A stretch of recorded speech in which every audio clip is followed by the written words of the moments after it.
기자라는 분이 있지 않냐 하는데 밤에 해도 귀신 안 나오고 그렇게 공포를 갖진 않아요. 왜냐면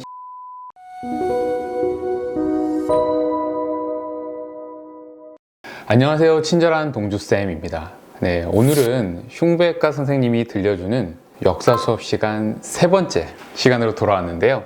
저번에는 저희가 폐수술에 대해서 말씀을 드렸어요. 그런데 오늘은 어떤 주제에 대해서 말씀을 드릴 거냐면요, 의료진이라면 꼭 필수로 알아야 될 학문이에요. 해부학.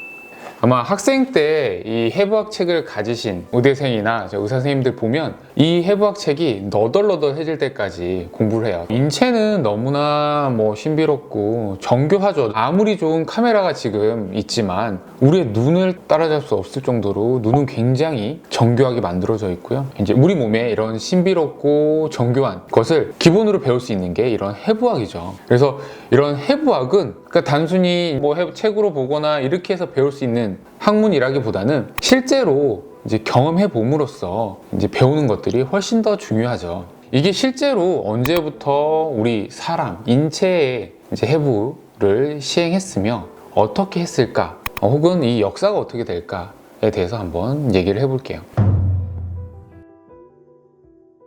해부학의 역사는 우리가 상상하는 것보다 굉장히 더 오래됐어요. 왜냐면 예전에는 수술이나 치료를 하지 않았던 게 아니기 때문에 우리 몸을 치료하는 과정, 우리를 치료하기 위해서는 어떻게 몸이 생겼나, 그 해부에 대해서도 항상 고민을 했던 부분이 있었죠. 사색이 높아야 벽화에서 그 역사를 찾아볼 수 있어요. 이 그림을 보시면 여러 명이 둘러앉아서 시체를 이렇게 보면서 관찰하고 있죠. 그때도 항상 궁금했다고 해요. 근데 실제로 동서양을 막론하고 중세시대 이전에는 사람, 시체 해부를 하는 것은 금기시 됐던 부분이 있었어요. 그렇기 때문에 시체를 해부해서 해부학을 했다기보다는 동물들을 해부를 해서 동물의 이런 장기들을 바탕으로 우리 몸에 장기가 이렇게 생겼을 거다라고 상상했던 부분이 더 크다고 합니다. 그래서 이제 사람의 시체를 가지고 해부를 했던 것은 이제 중세시대 이후부터 실제로 하기 시작했다고 해요. 그 기준을 잡았을 때는 저희가 르네상스 시대를 기점으로 이런 해부학이 굉장히 크게 발전했다고 하는데요. 대표적으로 르네상스 시대의 인체 해부도 하면 떠오르는 게 있죠. 바로 레오나르도 다빈치의 인체 해부도예요. 이때 이 해부도를 보게 되면 근육의 모양이 굉장히 섬세하게 그려져 있어요. 안에 내부 장기들도 섬세하게 그려져 있고 뼈, 그리고 태아의 모습까지도 굉장히 섬세하게 그려져 있거든요. 해부학에서 중요한 부분이 가슴을 열고 배를 열고 했을 때 보이는 폐나 심장, 간이나 위, 이런 장기들도 굉장히 중요하죠. 하지만 또 간과하면 안 될 것이 우리의 바깥에 있는 조직들이에요. 피부, 그리고 안쪽에 있는 여러 근육들. 근육들은 우리가 몸이 움직이고 활동하는 데 큰 역할을 하는 부분도 있고요. 그뿐만 아니라 근육의 모양이나 이런 것들을 가지고 통증이나 이런 것들에 치료하는 데도 사용할 수 있어요. 그래서 한 예로 저희 같은 이제 외과 의사들은 사실 내부 장기들에 관심이 더 많아요. 저도 해부학 책을 펼 때 항상 가슴 안쪽을 더 보죠. 그러니까 폐나 심장이나 혹은 그 안쪽에 있는 장기들에 대해서 더 세부적인 내용들을 보게 되는데, 이런 재활 치료나 통증 치료, 정형외과 선생님들이나 이런 분들은 근육 모양이나 근육이 어떻게 이루어졌는지, 뼈가 어떻게 이루어졌는지 이런 것들에 더 관심을 가지게 되고요. 그리고 또 하나, 피부과 선생님들은 특히나 이제 얼굴이나 이런 시술들을 하잖아요. 이럴 때는 피부 라인에 대해서 좀 잘 봐야 돼요, 해부학적으로. 그래서 절개 라인이 어떻게 되는지, 이마 주름 라인이 어떻게 되는지, 어느 위치에 필러를 넣어야 되는지, 보톡스를 넣어야 되는지, 수술할 때 절개를 할 때 피부 라인에 맞춰가지고 절개를 해야지 흉터가 최소화하기 때문에 그 라인에 대해서도 조금 인지를 할 필요가 있어서 이런 것들을 조금 봐야 되는 부분도 있고요. 지금 요 레오나르도 다빈치의 인체 해부도를 보면 그런 섬세한 표현들이 있어요. 그래서 굉장히 신기한 거죠. 지금 보면 레오나르도는 팔다리의 근육, 신경, 정맥, 인대, 안쪽에는 창자까지 세부적으로 묘사를 하고 있어요. 이 당시만 해도 이런 해부도가 없었기 때문에 굉장히 자세한 내용들이 있는 거죠. 그런데 이제 레오나르도 다빈치도 이 인체 해부도가 굉장히 유명하지만, 오늘 이제 조금 말씀드리고 싶은 것은 16세기의 해부학의 아버지라고도 불리는 베살리우스라는 분이 있어요.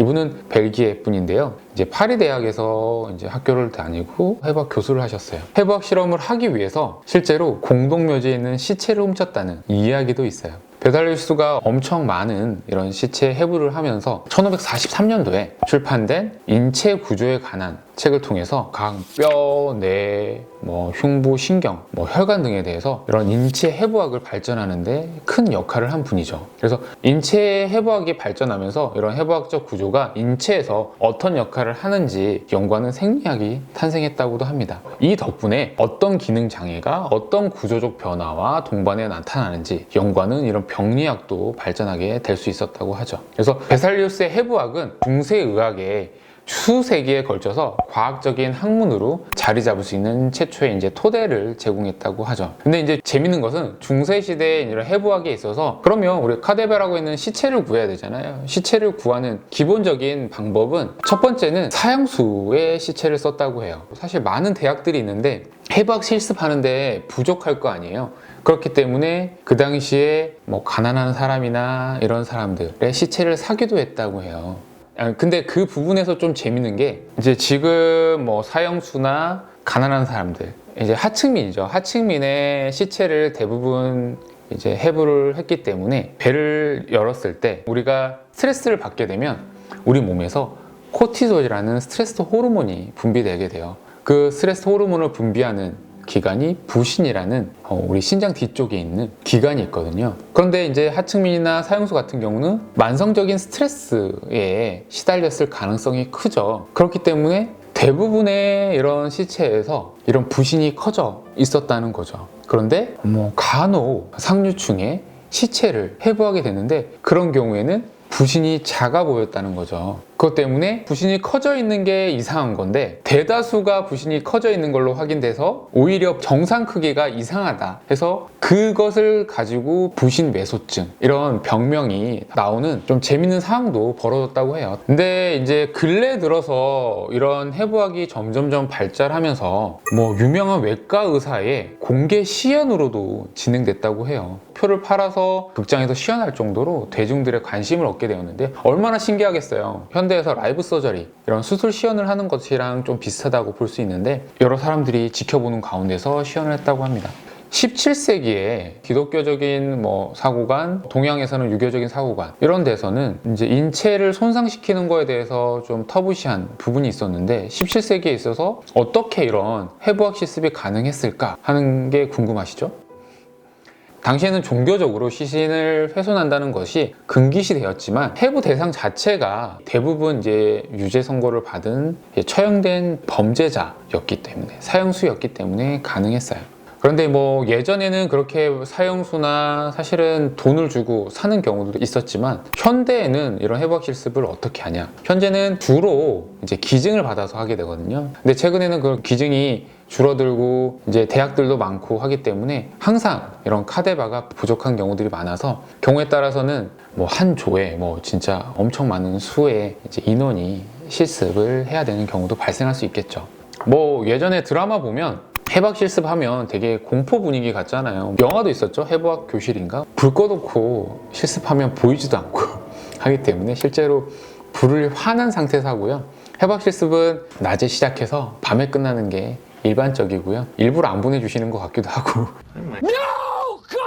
그 한 조가 그 카데바를 맡아서 카데바 실습을 하고 나서 다시 이제 냉장고에 보관하고 이런 과정을 계속 하게 되는데 그런 공포스러운 분위기보다 카데바라고 하는 시신을 본다는 긴장감과 두려움이 조금 있는 부분이 있고요. 두 번째는 해부학 실습을 하러 그 실습실 안에 들어가서 맡은 포르말린 냄새가 자극적이죠. 잊지 못하는 냄새가 이제 있게 되죠. 또 기자라는 분이 있지 않냐 하는데 제 동기 중에는 기자라는 사람은 없었고요. 조금 이제 포르말린 냄새 때문에 메스꺼울 수는 있을 것 같아요. 세 번째는 해부학 실습하면 떠오르는 생각이 힘들고 어떻게 보면 좀 지루한 과정이 연속되는 부분이 있어요. 지루한 게 어떤 거냐면 우리가 조직을 보기 위해서 혈관을 보기 위해서 근육을 보기 위해서는 박리 이걸 헤집어 놔야 돼요. 헤집어 놔야지 그 안쪽 조직을 볼 수 있어요. 근데 그 그 보는 과정에서 접근하는 부분에서 굉장히 섬세하게, 왜냐하면 조직이 다쳐요. 촉감이 확연하게 차이가 나는 게 아니기 때문에 다칠 수 있어요. 굉장히 조심해야 하는데, 특히나 피하 지방, 이제 피하 지방이나 지방들이 많으면 지방을 다 걷어내야 돼요. 그 걷어내는 것 때문에 좀 지루한 과정에 조금 연속일 수 있죠. 제가 뭐 해박 실습이 뭐 이상하다 이런 얘기가 아니라 천천히 해야 되고 조심스럽게 해야 되기 때문에 그 과정 자체가 조금 이제 반복적인 일을 몇 시간 해야 되는 거잖아요. 그렇게 되면 굉장히 조금 그런 부분에서는 지루한 부분들이 있어요, 오히려. 그리고 해부를 하다 보면 공포심보다는 조금 신기한 부분들도 있어요. 신기하고 호기심이 조금 더 많이 작용하는 부분이고요. 이게 이제 공포심으로 다가가게 되면 실습을 못 하겠죠. 밤에 해도 귀신 안 나오고 그렇게 공포를 갖진 않아요. 왜냐면 제가 그렇게 말을 할 수 있는 게, 제가 사실은 사람은 그렇게 무서워하지 않는데 귀신 이런 거 굉장히 무서워해서 밤에 운전도 잘 못해요. 와이프가 증인인데 밤에 제가 운전만 해도 이렇게 산속 지나가면 굉장히 좀 무서워하는 사람인데, 이런 사람도 해부학 실습하면서 크게 뭐 무서웠던 적도 없고 밤에 잠도 잘 자고, 왜냐면 힘들고 피곤해서. 지금까지 해박의 실습과 그 역사에 대해서 알아봤는데요. 해박 실습할 때 묵념도 하고 이제 의학의 발전을 위해서 기증해주신 분께 감사의 표시를 하는데요. 이런 실습에 들어가는 의대생이나 의사 마음속에서 이런 생각을 언제나 가지고 카데바에 대해서도 좀 예의를 지켜야 된다라고 생각합니다. 혹시나 앞으로 알고 싶은 이런 의학의 역사에 대해서 있으시면 댓글 달아주시고요. 구독과 좋아요 잊지 마시고 오늘 수업은 여기에서 마치도록 하겠습니다. 감사합니다.